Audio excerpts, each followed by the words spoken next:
Boxing is a poor man's sport. And I found boxing found me, or we found each other. Because I'm so opposite of what I used to be or what I did. I am quiet, shy, almost introverted. But to be involved with the sport that demands your respect and it's about bravado and what have you, boxing to me was a sense of being calm, being safe, because I felt safe in the ring more so than I felt safer outside the ring. That it kind of brought me to the real world. My coach was saying that you guys can win the Olympics. That's what most kids need to hear. A sense of encouragement, depending where you come from, how you were brought up, how you were raised. Speaking of confidence to a young kid is powerful. Because now I believe I can do something. And I just worked hard, extremely hard every single day. You have to believe in yourself. You have to do your version of road work, which could be going to work earlier. The same principles that it required for me to be a champion, it's applicable in everyday life. And my philosophy is called POWER, which is prepare, overcome, win every round. It's here and it's here. I create the fight in my head. I see it, I feel it, I taste it. For me, talk about when I lost my first professional fight, which was so devastating, emotionally devastating. Because, like as you stated, my friends, my family, they were trying to calm me down. Although I wasn't crying, I was like hurting inside because it was a fight that I felt that I should have won, I could have won if I had a different game plan. But to help you understand why I went the route that I did was because Roberto Duran was one of the most intimidating fighters ever prior to Mike Tyson. And he cursed me out, he cursed my wife out, and he pushed me, he shot me, he did all those things. He was like a bully, he was a bully. He challenged my manhood, he took my manhood.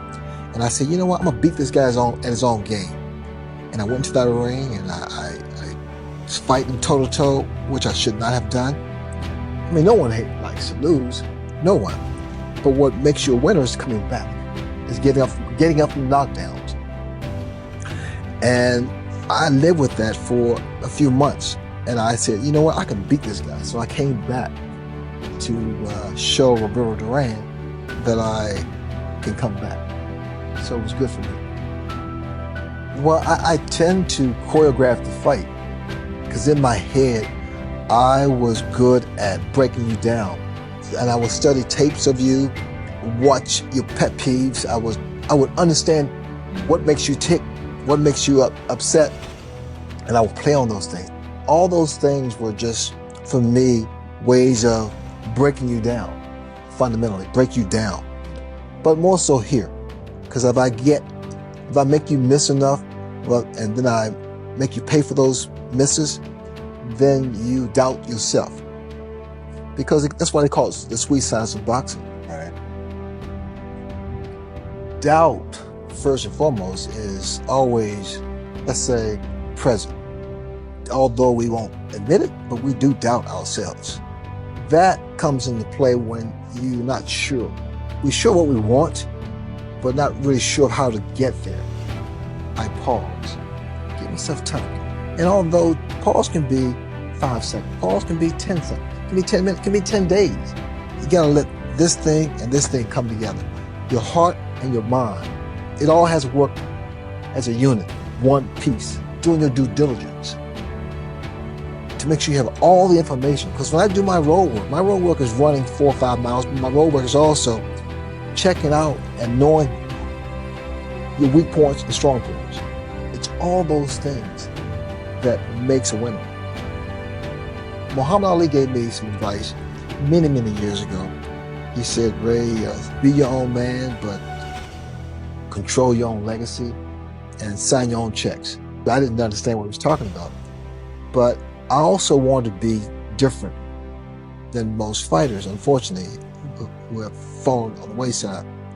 And that was to create my own legacy and maintain. And I was able to do that because I had good people around me. I had good people who were smart, who had morals, who didn't take advantage of me as a young kid, a young teenager, a young fighter. Back in the day, this is back in like in the 80s, early 80s, I was like 25, 26. And, you know, I was on top of the world. I had my titles, I had the money, I had the fame.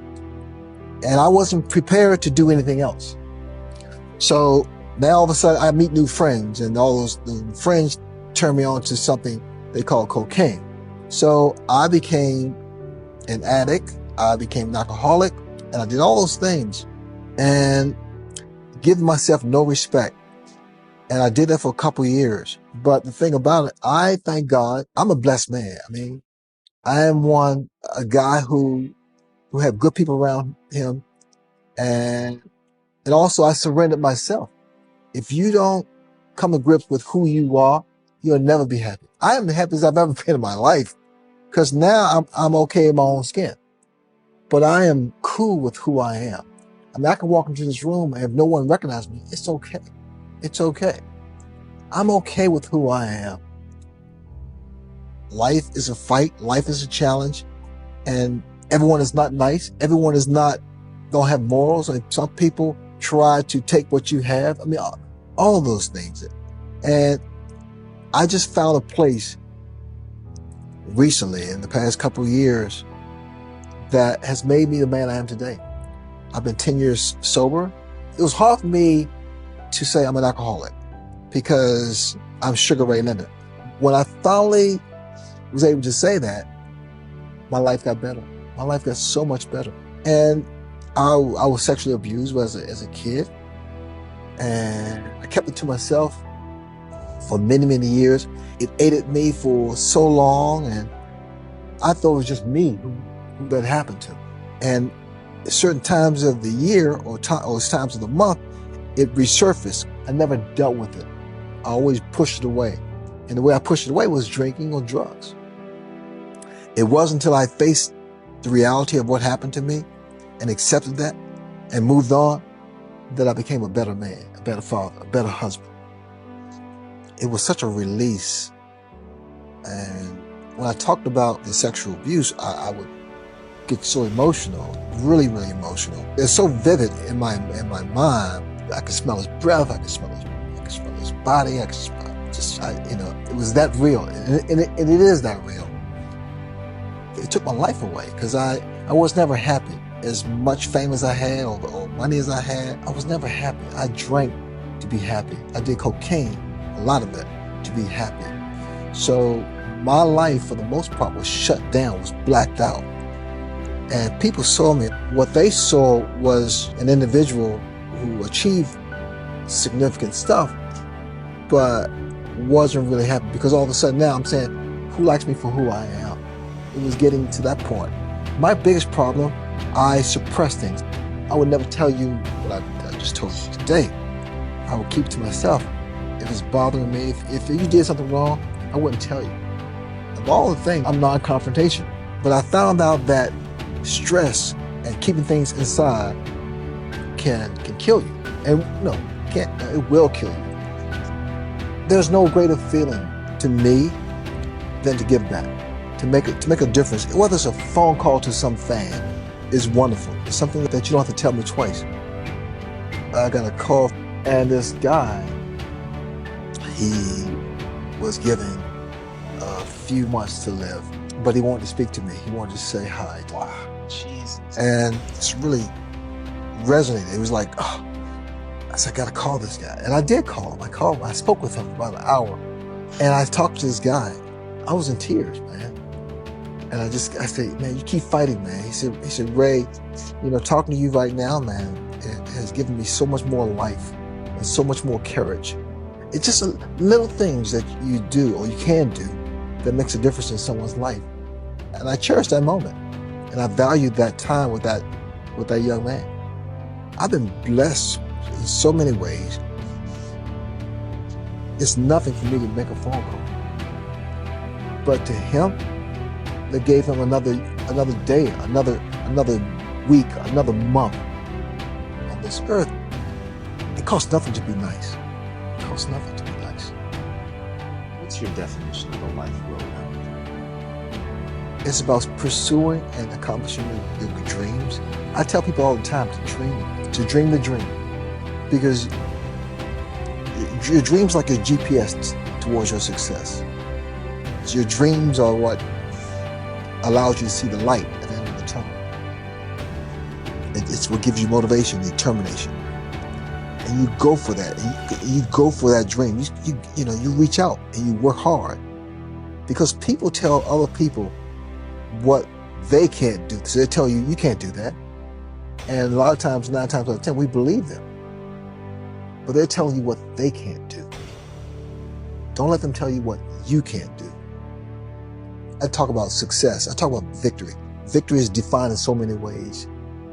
For me, my victories are my family, my gold medal, and my world titles. And for other people, your victories can be promotion, it could be a new home, it could be something as simple. No matter how you define victory, you just got to go for it. You have to go for it and be the fighter. We are fighters. And if I know anything about fighting, I know how to win.